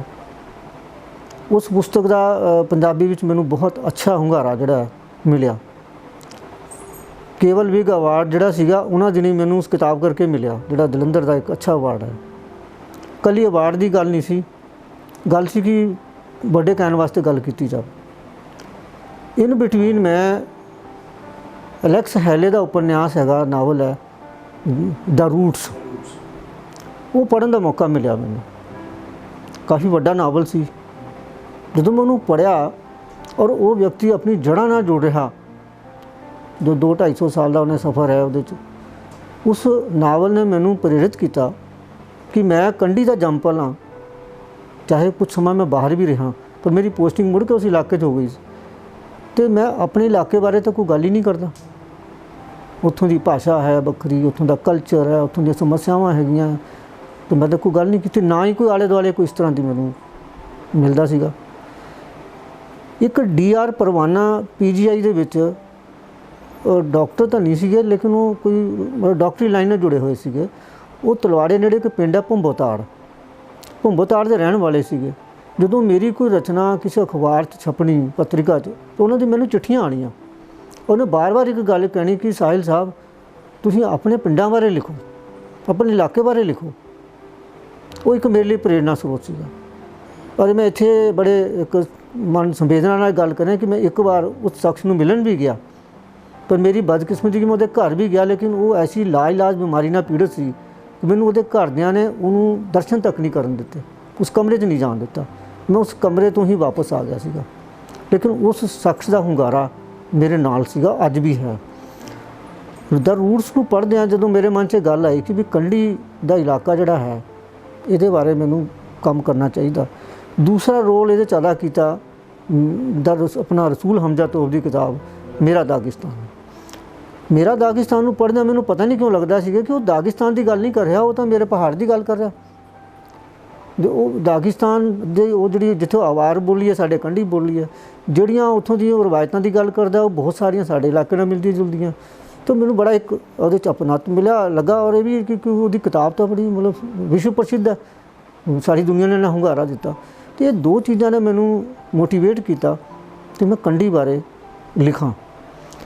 कंढी बारे मैं शुरू च कुछ कहानियाँ लिखियाँ, वो कहानियाँ भी उन्होंने अच्छा मैनू प्रतिक्रम मिले उन्होंने। और बहुत सारे जो समागमां भी जाना तो उन्होंने जिन्होंने वो अखबारां या मैगजीनां पढ़िया होंदियां सीगियां तो मैनू चेचे तौर पर उन्होंने उस गल का। हालांकि मेरा उस इलाके का ही साथी बलवीर परवाना वो भी कहानियाँ नावल लिख रहा सी, वो भी उन्हें भी कंढी की गल की है। लेकिन मैं इत्थे दसना चाहूँगा कि कंढी का जोड़ा एरिया है ना वो लगभग 250 किलोमीटर लंबा है। और वो शाहपुर कंढी धार तो शुरू होकर और मुकेरियां तो बाद जी हुशियारपुर सड़क आई है ये दसूहा और हरियाणे तो उपर अरे मैंगरोवाल साइड बजवाड़े तो होंदा होया मालपुर गढ़शंकर और फिर ये बलाचौर तो रोपड़ तक चला गया इलाका, जिन्ना शिवालिक दी पहाड़ियाँ हैं जिहड़ियां पंजाब और हिमाचल नूं लग करदियां। तो उहदे च भी एक खास एरिया है जिस एरिया नूं मैं बिलोंग करदा, जिस एरिया का। तो ਜਿਹੜੇ बाकी हिस्से है ना वो हिस्से ज़्यादातर दुआबे तो प्रभावित है, जम्मू वाला डोगरी तो प्रभावित है। ਜਿਹੜਾ ये मालपुर रोपड़ साइड है गढ़शंकर वाली ये सीधे सीधे इस इलाके तो ਜਿਹੜਾ ਦੁਆਬਾ कह लो ਜਾਂ इधर ਨੂੰ मालवा साइड चला गया। तो ਜਿਹੜਾ केंद्री कंढी ਜਿਹੜੀ है पुआध साइड पुआध वाल ਜਿਹੜੀ केंद्री कंढी है जिस एरिया ਨੂੰ मैं बिलोंग करदा ਸੀ ਉੱਥੋਂ ਦੀ ਤਾਂ ਭਾਸ਼ਾ ਵੀ ਬਿਲਕੁਲ ਅਲੱਗ ਹੈ, ਬੋਲੀ ਅਲੱਗ ਹੈ, यानी कल्चर भी पक्कों हर पक्कों अलग है। वो कहानियाँ जड़ियाँ फिर मेरिया उदा नोटिस लिया गया। कुछ मैं तो नहीं कहता कि बहुत आलोचक ने बड़े नामवर ने, लेकिन जोड़े अच्छे प्रबुद्ध लेखक सीगे पंजाबी के नामवर तो उन्होंने भी मैनू हलाशेरी दी। फिर मैं ਧੀਆਂ ਮਲਾਣੀ तो बाद नावल लिखा। वो पूरा का पूरा बेस्ड सीगा वो कंढी एरिए ते। और कंढी एरिया भी क्योंकि जिस पिंड दे विच मैं अपनी नौकरी की शुरुआत की सी बेडिंग पिंड तो, असल तो उस पिंड वो पिंड पूरा का पूरा मेरे लिए एक वो स्थान है। वो राही मैं सारे कंढी खेतर की गल करने की कोशिश की। तो पथराट नावल जो छपया तो उस नावल नूं 2011 चो छपया सीगा। देखो अज तक जदों भी किते गल चलती है तो मेरे बाकी नावलों की बाद च गल हुंदी है तो पाठक जोड़े आ पथराट नूं सब तो ज़्यादा पसंद करते हैं, उहदी गल जरूर करते हैं। और उस नावल नूं यूनिवर्सिटियां ने उहदे ते एमफिल कराइयां, PhDयां हो रही, यानी उहदे ते बहुत तकड़ा हुंगारा मैनूं जोड़ा वो मिलिया। उस नावल के बारे तो मैं बहुती डिटेल च नहीं जाऊँगा, कि सिर्फ इन्ना मैं जरूर कहना चाहूँगा कि जिस पिंड दे विच मैं गल अपनी एक सफ़र ये भी लिखी है कि जिस पिंड तो मैं अपनी नौकरी की शुरुआत की सी ना, कि मैं उस पिंड नूं कुछ दे सकिया या नहीं दे सकिया मैनूं नहीं पता, पर उस पिंड ने मैनू बहुत कुछ दिता। वो मैनू बहुत कुछ कितना दिता कि मेरी साहित्य दे विच खास करके पंजाबी साहित्य जिहड़ी भी पछाण बनी है पथराट तो बनी। उत्थों के पात्र, उत्थों का जिहड़ा कुदरती वातावरण सी, वो जिहड़े लोग उत्थों दी समस्यावां सहारदे सीगे, वो सारा कुछ उस नावल दे विच आया। कोलाज शैली च मैनू लिखिया सीगा। और जदों वो नावल कृपाल कजाक होना दे बड़े रिस्पैक्टड साडे साहित्यकार है, उन्हां दे हत्थ पहुँचा तो उन्हां दा मैनू फोन आया। हूँ तो मैनू कहन लगे कि भी साहिल तेरा नावल मैं पढ़िया है, मैनू बहुत अच्छा लगा, पर मैं ये चाहांगा कि तू अजे अगला नावल नहीं लिखना। तो मैं बड़ा सोची पै गया कि मैं कहा डॉक्टर साहब कोई गलती हो गई है, पर साहब कोई गलती हो, कहते नहीं नहीं, कहते मैं चाहना कि तू ये बोली सांभ लै जिहड़ी इस नावल दे विच। मैं कहा जी बोली तो सांभी गई, नावल दे विच पात्र आपस गल्लां करदे आ, बाकी जो उत्थों दी वनस्पति का भूगोलिक चित्रण। कहते नहीं नहीं, मैं चाहना कि उस इलाके का कोई शब्द संग्रह या शब्दकोश तैयार होवे और तू ही कर सकदा। मैं उन्होंने फिर अर्ज की जी मैं साइंस का विद्यार्थी, साइंस पढ़ाना, मैं तो साहित्य का कोई ना मैनू ज्ञान भी नहीं है, मैं किदां तैयार करूँगा वो। तो वो कहते तो चिंता ना कर। तो उन्होंने जोड़ा पंजाबी यूनिवर्सिटी का पंजाबी विकास विभाग है, पंजाबी भाषा विकास विभाग, उस राही मैनू एक प्रोजैक्ट दवाया उन्होंने। वो प्रोजैक्ट ये सीगा कि कंढी की पहाड़ी बोली है उसका शब्दकोश तैयार करना। शब्दकोश के नाल उत्थों के मुहावरे बुझारतां वगैरह वगैरह सारा कुछ। और मैनू 2-3 बारी बुला के कृपाल कजाक जी ने पटियाले मेरी स्कूलिंग की, उन्होंने मैनू गाइड किया भी अगे काम करना किद्दां। 2 साल के प्रोजैक्ट तो बाद उस जिहड़ा शब्द संग्रह तैयार होया कंढी पहाड़ी खेतर की बोली, ਪੰਜਾਬੀ ਯੂਨੀਵਰਸਿਟੀ ਦੇ ਪੰਜਾਬੀ ਬਿਊਰੋ ਪਬਲੀਕੇਸ਼ਨ ਜਿਹੜਾ ਹੈ ਉਹਨਾਂ ਨੇ ਉਹਨੂੰ ਛਾਪਿਆ ਔਰ ਉੱਥੇ ਜਿਹੜਾ ਪੰਜਾਬੀ ਵਰਲਡ ਕਾਨਫਰੰਸ ਹੋਈ ਉਹਦੇ ਵਿੱਚ ਰਿਲੀਜ਼ ਵੀ ਕੀਤਾ। ਤੇ ਇਸ ਤਰੀਕੇ ਨਾਲ ਉਸ ਇਲਾਕੇ ਦੀ ਬੋਲੀ ਜਿਹੜੀ ਆ ਕਾफ़ी हद तक, मैं नहीं कहता कि दावा करता कि सारी सांभी गई है, लेकिन एक शुरुआत हो गई तो काफ़ी कुछ जड़ा है वो। लेकिन मैं उस दे नाल एक गल जरूर दसनी चाहांगा, वो है कि जो मैं शब्द संग्रह तो कर लिया तो वो शब्द संग्रह 3 यूनीवर्सिटियां दे विद्वानां ने उन्होंने पास करना सी तां वो छपना सीगा। गुरु नानक देव यूनीवर्सिटी, पंजाबी यूनीवर्सिटी और पंजाब यूनीवर्सिटी। तो मैनू उन्होंने वालों ये एक उहदे सुधार लई उन्होंने वालों संदेश मिलिया कि भाई ये एक भाषा विग्यानक पैरामीटर भी तैयार करना है। हुण मेरे लिए ये बड़ी बिल्कुल नवी गल सी कि भाषा विग्यानक पैरामीटर, मैं तो कोई भाषा विज्ञान पढ़िया नहीं सी। फिर उन्होंने मैनू गाइड किया तो उस गाइड के मुताबिक इस पुस्तक दे विच मैं कंढी बोली नूं ये डोगरी तो किवें वखरी है, चंबियाली तो किवें वखरी है, कांगड़ी तो किवें वखरी है, दुआबी तो किवें वखरी है, हिंदी तो किवें वखरी है, और इहदा पूरा व्याकरण जिहड़ा नाउन प्रोनाउन वगैरह होंदे आ वो पूरा तैयार किया जाए, पूरा चैप्टर है वो, जिहदे नाल ये सिद्ध होया कि ये कंढी पहाड़ी बोली इन्हां बोलियां तो वखरी है भी उहदा एक भाषा विग्यानक आधार तैयार होया। वो पैरामीटर जो पास होया तो फिर पुस्तक होंद दे विच आई तो ये भी काम इस पथराट के जरिए जिहड़ा अगे वो चलिया। उस तो बाद पंजाबी साथ लांबड़ा बड़ी मशहूर है जिहड़ी पंजाब दी उपबोली लई काम करदी है। तो डॉक्टर निर्मल सिंह हुणां दा मैनूं फोन आया, पहले तो उन्होंने मेरे नाल गिला किया, कहते भी ये जो तू शब्दकोश का काम किया है ना ये सानू क्यों नहीं दिता, सानू दिंदा करके तो असीं इहनूं छाप दे और छापण तो बाद हिंदुस्तान अपने दुनिया दीयां 40 कंट्रीज़ दे विच देशां 'च साडीआं सत्थां हैगीआं, असीं उत्थों तक पहुँचाना सी ते यूनीवर्सिटी का काम तो यूनीवर्सिटी तक रह जाता। मैं कहा डॉक्टर साहब मैनूं तो इस बारे ज़्यादा जानकारी नहीं है तो पर जो मैनूं प्रोजैक्ट मिलिया मैं कर दिता। तो इस तरीके नाल वो कहंदे भी मैनूं हुण उस कल्चर बारे कंढी दे तू होर काम कर, यानी कंटीन्यूटी जी चली है। तो मैंने कहते उत्थे कल्चर बारे मैनूं लिख के दे। तो फिर मैं क्योंकि जो मैं काम कर रहा सीगा इस प्रोजैक्ट का तो उस प्रोजैक्ट में मैं सिर्फ शब्द ही कल्ले नहीं इकट्ठे किए, मुहावरे या बुझारतां नहीं इकट्ठी कीतियां, मैनूं उत्थों का कल्चर भी स्टडी करने का मौका मिला। फिर मैं उस आधार के उपर किताब लिखी, वो किताब सीगी कंढी दी सभ्याचारक विरासत। उस पुस्तक नूं पंजाबी साथ लांबड़ा ने प्रकाशित किया, उन्होंने सारे उन्होंने प्रचारित किया।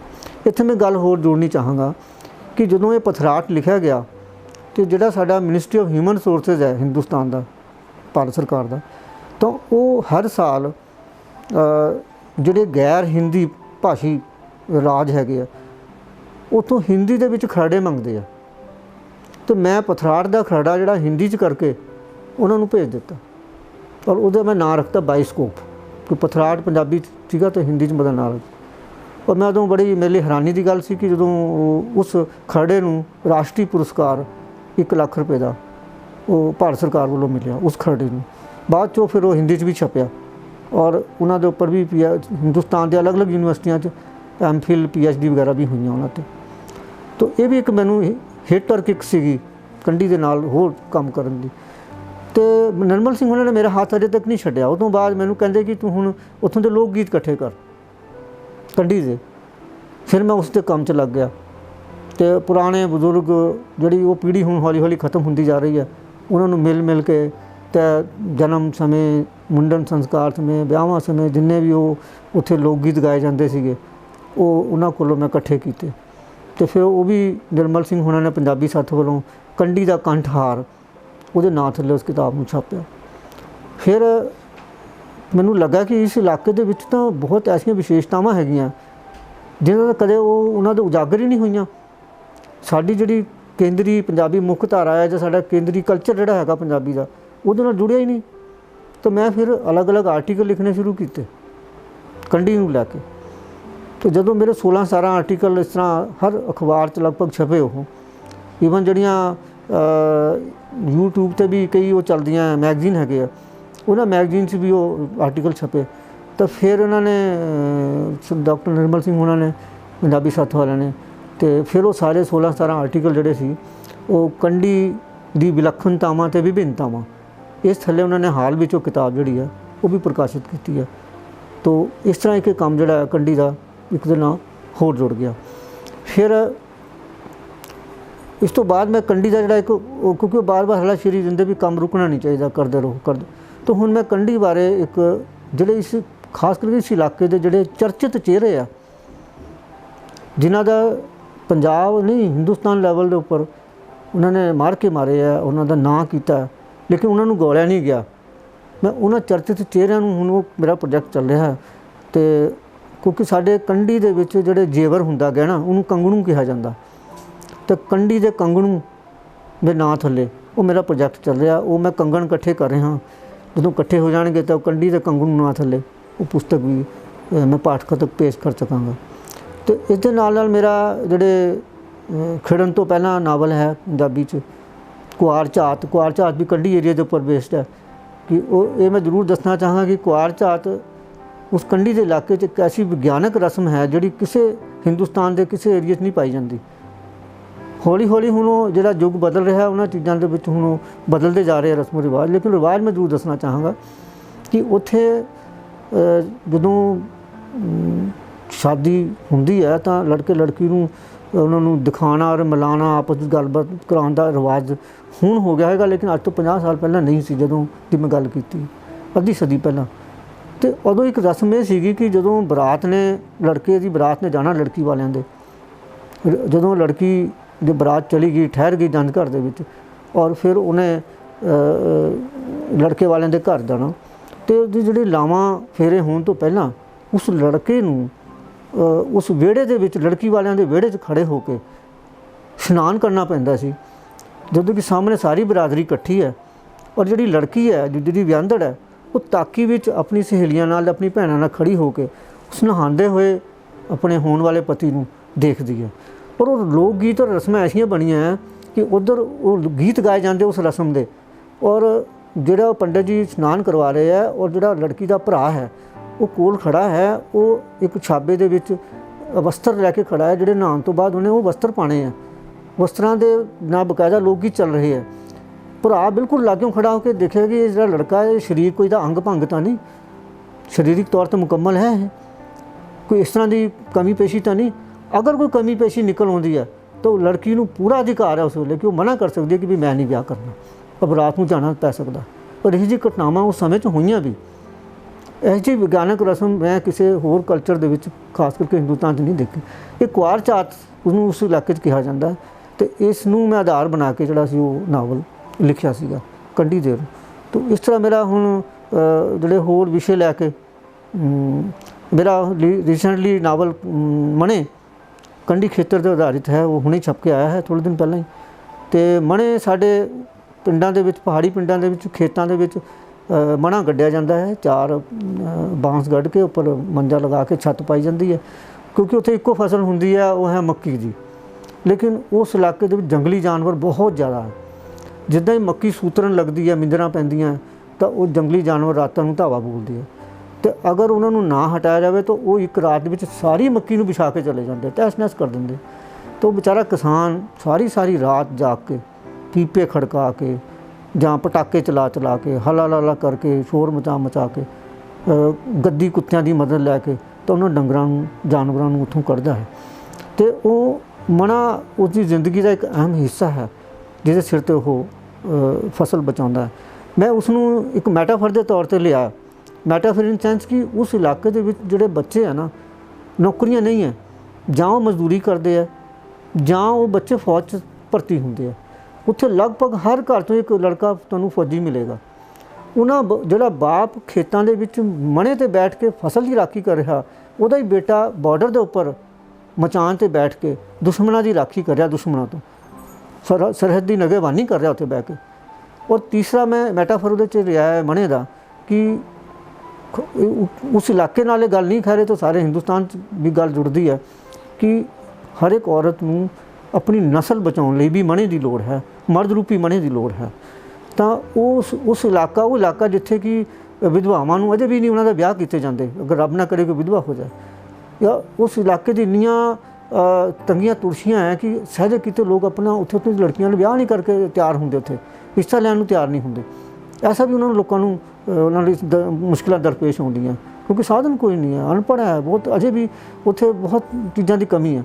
ਤਾਂ ਮੈਂ ਉਹਨਾਂ ਸਾਰੀਆਂ ਚੀਜ਼ਾਂ ਨੂੰ ਲੈ ਕੇ ਮਣਾ ਨਾਵਲ ਜਿਹੜਾ ਹੈ ਉਹ ਲਿਖਿਆ ਹੈ, ਔਰ ਉਸ ਦਾ ਵੀ ਮੈਨੂੰ ਅੱਛਾ ਹੁੰਗਾਰਾ ਜਿਹੜਾ ਉਹ ਮਿਲ ਰਿਹਾ ਹੈ। ਅਤੇ ਮਣੇ ਦੇ ਸਿਰ 'ਤੇ ਮੈਂ ਕੰਢੀ ਦੇ ਰਾਹੀਂ ਕੋਸ਼ਿਸ਼ ਕੀਤੀ ਸਾਰੇ ਹਿੰਦੁਸਤਾਨ ਦੀ ਗੱਲ ਹੋਵੇ, ਔਰ ਕਿਉਂਕਿ ਅੱਜ ਕੱਲ੍ਹ ਕਿਸਾਨ ਅੰਦੋਲਨ ਚੱਲਿਆ ਹੋਇਆ, ਮੈਂ ਉਹ ਗੱਲ ਇੱਥੇ ਜੋੜਨੀ ਚਾਹੂੰਗਾ, ਔਰ ਇਹ ਗੱਲ ਜ਼ਰੂਰ ਤੁਸੀਂ ਵੀ ਸਾਥੀ ਵੀ ਧਿਆਨ ਦੇਣ ਕਿ ਕੰਢੀ ਦੇ ਕਿਸੇ ਵੀ ਕਿਸਾਨ ਨੇ ਅੱਜ ਤੱਕ ਕਰਜ਼ ਦੇ ਕਾਰਨ ਖੁਦਕੁਸ਼ੀ ਨਹੀਂ ਕੀਤੀ।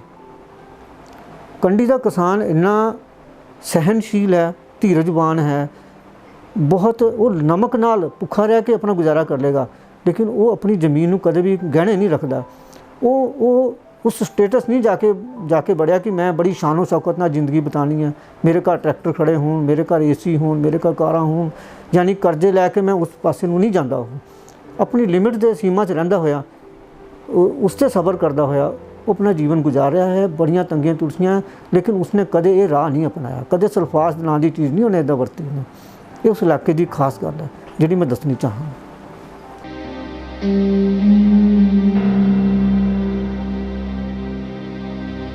ਕੰਢੀ ਪਹਾੜੀ ਬੋਲੀ ਦਾ ਸ਼ਬਦ ਸੰਗ੍ਰਹਿ ਤਿਆਰ ਕਰਨ ਮਗਰੋਂ ਮੈਨੂੰ ਇੱਕ ਹੋਰ ਪ੍ਰੋਜੈਕਟ ਵਿੱਚ ਕੰਮ ਕਰਨ ਦਾ ਮੌਕਾ ਮਿਲਿਆ ਕਿ ਭਾਰਤ ਸਰਕਾਰ ਵੱਲੋਂ ਹਿੰਦੁਸਤਾਨ ਦੀਆਂ 33 ਉਪ ਬੋਲੀਆਂ ਜਿਹੜੀਆਂ ਉਪ ਬੋਲੀਆਂ ਨਹੀਂ ਕਹਾਂਗੇ ਉਹਨਾਂ ਨੂੰ, ਰਾਜ ਬੋਲੀਆਂ, ਪ੍ਰਾਂਤਕ ਭਾਸ਼ਾਵਾਂ ਜਿਹੜੀਆਂ, ਉਹਨਾਂ ਦੇ ਸ਼ਬਦਕੋਸ਼ ਤਿਆਰ ਕਰਨ ਦੀ ਯੋਜਨਾ ਉਹਨਾਂ ਦੀ ਸ਼ੁਰੂ ਹੋਈ। ਉਹਦੇ ਵਿੱਚ ਹਿੰਦੀ ਤੋਂ ਪੰਜਾਬੀ, ਹਿੰਦੀ ਤੋਂ ਬੰਗਾਲੀ, ਹਿੰਦੀ ਤੋਂ ਮਲਿਆਲਮ, ਹਿੰਦੀ ਤੋਂ ਕੰਨੜ, ਇੱਦਾਂ। ਅਤੇ ਉਹ ਜਿਹੜੀਆਂ 33 ਭਾਸ਼ਾਵਾਂ 'ਚ ਹਿੰਦੀ ਤੋਂ ਪੰਜਾਬੀ ਦਾ ਜਿਹੜਾ ਸ਼ਬਦਕੋਸ਼ ਤਿਆਰ ਹੋਣਾ ਸੀ, ਉਹਦੇ ਵਿੱਚ ਜਿਹੜੇ ਆਪਣੇ ਪੰਜਾਬ ਤੋਂ 5 ਮੈਂਬਰੀ ਟੀਮ ਚੁਣੀ ਗਈ। ਉਹਦੇ 'ਚ ਕਿਉਂਕਿ ਮੇਰਾ ਹਿੰਦੀ ਪੰਜਾਬੀ ਦੋਨਾਂ ਪਾਸੇ ਕੰਮ ਹੋਣ ਕਰਕੇ ਮੈਨੂੰ ਉਹਨਾਂ ਨੇ ਇਹਦੇ 'ਚ ਚੁਣਿਆ। ਇਸ ਸ਼ਬਦਕੋਸ਼ ਜਿਹੜਾ ਇਹ ਤਿਆਰ ਕੀਤਾ ਗਿਆ ਹੈ, ਹਿੰਦੀ ਪੰਜਾਬੀ ਸ਼ਬਦਕੋਸ਼ ਹੈ, ਇਹਦੀ ਖਾਸ ਗੱਲ ਇਹ ਹੈ ਕਿ ਇਸ ਸ਼ਬਦਕੋਸ਼ ਦੇ ਵਿੱਚ ਲਗਭਗ 10,000 ਸ਼ਬਦ ਹੈ ਹਿੰਦੀ 'ਚ,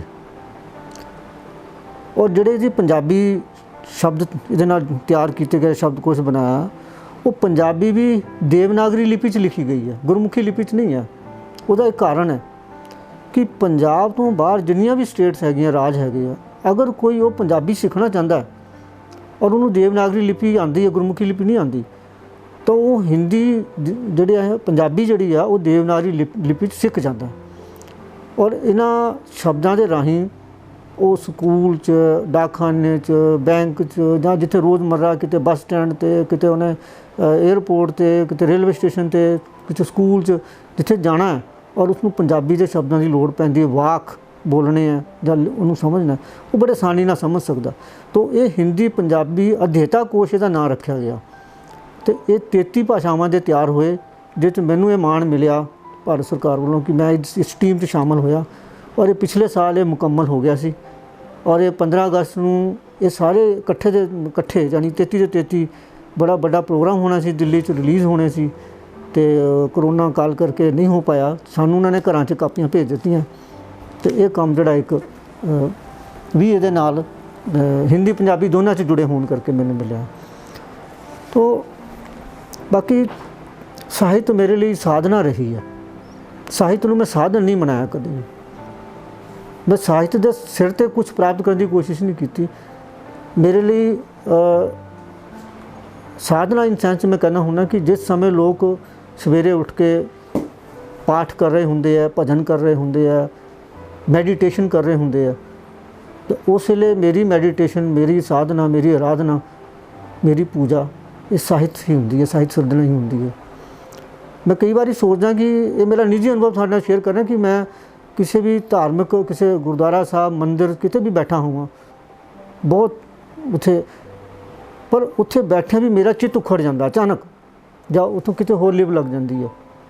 ਪਰ ਜਦੋਂ ਮੈਂ ਇਸ ਸਿਰਜਣਾ ਦੇ ਕੰਮ 'ਚ ਲੱਗਿਆ ਹੋਵਾਂ, ਸਾਹਿਤ ਪੜ੍ਹ ਰਿਹਾ ਹੋਵਾਂ ਜਾਂ ਲਿਖ ਰਿਹਾ ਹੋਵਾਂ, ਮੈਨੂੰ ਕਈ ਘੰਟੇ ਆਲਾ ਦੁਆਲਾ 'ਤੇ ਕੀ ਆਪਣੀ ਵੀ ਸੁੱਧ ਬੁੱਧ ਨਹੀਂ ਹੁੰਦੀ। ਮੈਨੂੰ ਇਹ ਲੱਗਦਾ ਕਿ ਉਸ ਤੋਂ ਵੱਡੀ ਕੰਸਨਟ੍ਰੇਸ਼ਨ ਇਹ ਹੈ ਸਾਹਿਤ ਨਾਲ ਜੁੜੇ ਰਹਿਣਾ। ਅਸਲੀ ਸਾਧਨਾ ਜਿਹੜੀ ਹੈ ਉਹ ਇਹ ਹੈਗੀ ਹੈ। ਔਰ ਸਾਹਿਤ ਕਿਉਂਕਿ ਮੈਨੂੰ ਸਾਧਨਾ ਦੇ ਤੌਰ 'ਤੇ ਲੈ ਕੇ ਚੱਲਿਆ, ਤੇ ਮੈਂ ਕਦੇ ਲੋੜ ਨਹੀਂ ਮਹਿਸੂਸ ਕੀਤੀ ਮੈਨੂੰ ਕੋਈ ਮੇਰੀ ਰਚਨਾ ਨੂੰ ਕੋਈ ਆਲੋਚਕ ਨੋਟਿਸ ਦੇ ਰਿਹਾ ਕਿ ਨਹੀਂ ਲੈ ਰਿਹਾ, ਮੈਨੂੰ ਕੋਈ ਇਨਾਮ, ਮੈਂ ਕਿਸੇ ਇਨਾਮ ਪਿੱਛੇ ਨਹੀਂ ਦੌੜਿਆ ਹੋਇਆ।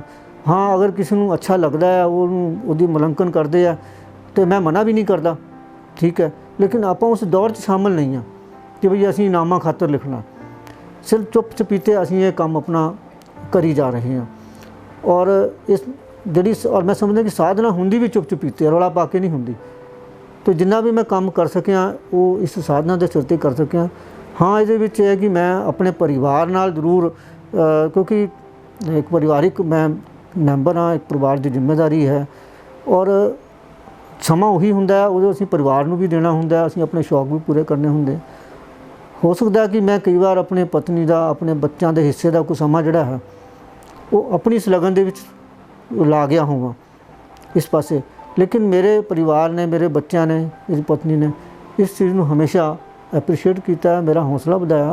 और कई बार तो इदा भी होया कि कई बार क्योंकि असीं हर समय ना तो लिखते हैं ना पढ़ सकते हैं, कई बार शारीरिक तौर पर कोई परेशानी भी आ जाती है, कई बार मानसिक परेशानी होती है, कई बार गैप पै जाता। तो उस गैप दौरान मेरी पत्नी मैनूं जरूर ये कहती है कि तुसीं हुण लिखना पढ़ना शुरू करो, कुछ हुण तुसीं अपना काम भी शुरू करो ना। ये उन्हां दा कहना मेरे लिए बहुत बड़ी एक अचीवमेंट होंदी है कि भाई चलो मैं इहदे नाल जुड़िया होया।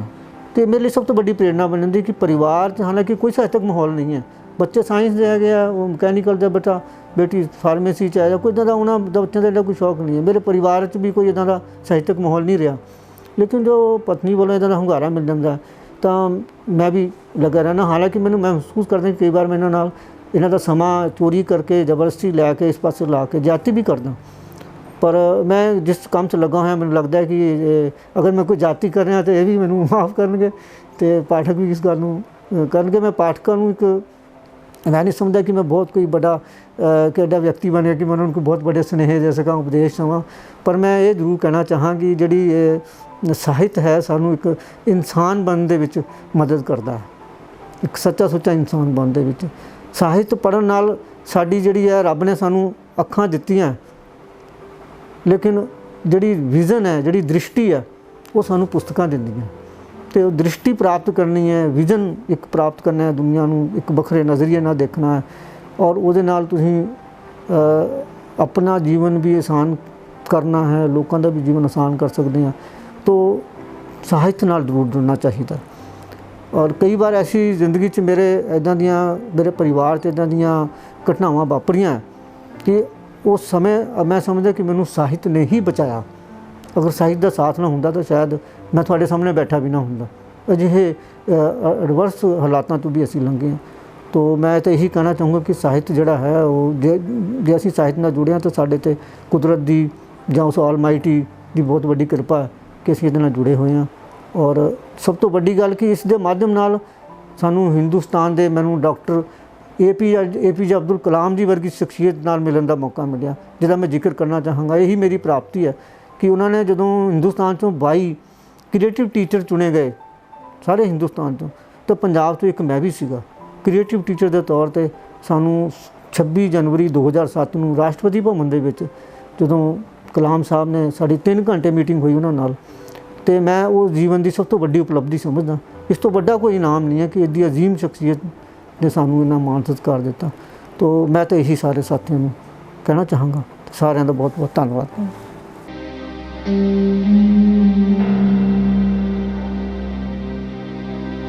ਹੁਣ ਮੈਨੂੰ ਬਹੁਤ ਇਸ ਗੱਲ ਦੀ ਮਾਣ ਵੀ ਆ, ਖੁਸ਼ੀ ਵੀ ਆ।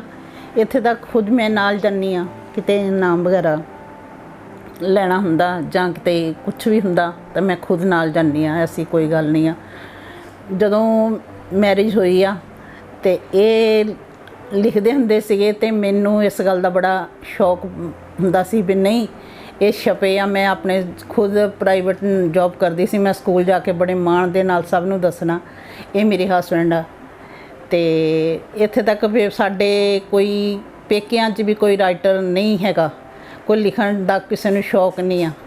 ਤੇ ਮੈਂ ਜਾ ਕੇ ਖੁਦ ਆਪਣੇ ਘਰ ਕਹਿਣਾ ਵੀ ਪਾਪਾ ਮੈਨੂੰ ਬਹੁਤ ਇਸ ਗੱਲ ਦਾ ਮਾਣ ਆ। ਪਾਪਾ ਨੇ ਵੀ ਇਸ ਗੱਲ 'ਤੇ ਮੇਰੇ ਨਾਲ ਬੜੇ ਖੁਸ਼ ਹੋਣਾ, ਕਹਿਣਾ ਨਹੀਂ ਪੁੱਤਰ ਇਸ ਗੱਲ ਦੀ ਮੈਨੂੰ ਖੁਸ਼ੀ ਆ ਵੀ ਤੂੰ ਆਪਣੇ ਘਰ ਇਸ ਗੱਲੋਂ ਖੁਸ਼ ਆ, ਇੱਦਾਂ ਦੀ ਕੋਈ ਗੱਲ ਨਹੀਂ ਆ। ਤੇ ਜਦੋਂ ਮੈਰਿਜ ਤੋਂ ਬਾਅਦ ਫਿਰ ਨੌਕਰੀ ਛੱਡਣੀ ਪੈ ਗਈ, ਕੁਝ ਮਜਬੂਰੀਆਂ ਘਰ ਦੀਆਂ ਹੋਈਆਂ, ਕੁਝ ਬੱਚੇ ਵੀ ਛੋਟੇ ਸੀਗੇ, ਫਿਰ ਮੈਨੂੰ ਨੌਕਰੀ ਵੀ ਛੱਡਣੀ ਪੈ ਗਈ। ਤੇ ਮੈਨੂੰ ਇਸ ਗੱਲ ਦਾ ਵੀ ਦੁੱਖ ਨਹੀਂ ਸੀ ਹੁੰਦਾ ਵੀ ਮੈਨੂੰ ਇਹ ਛੱਡਣੀ ਪਈ ਆ ਨੌਕਰੀ।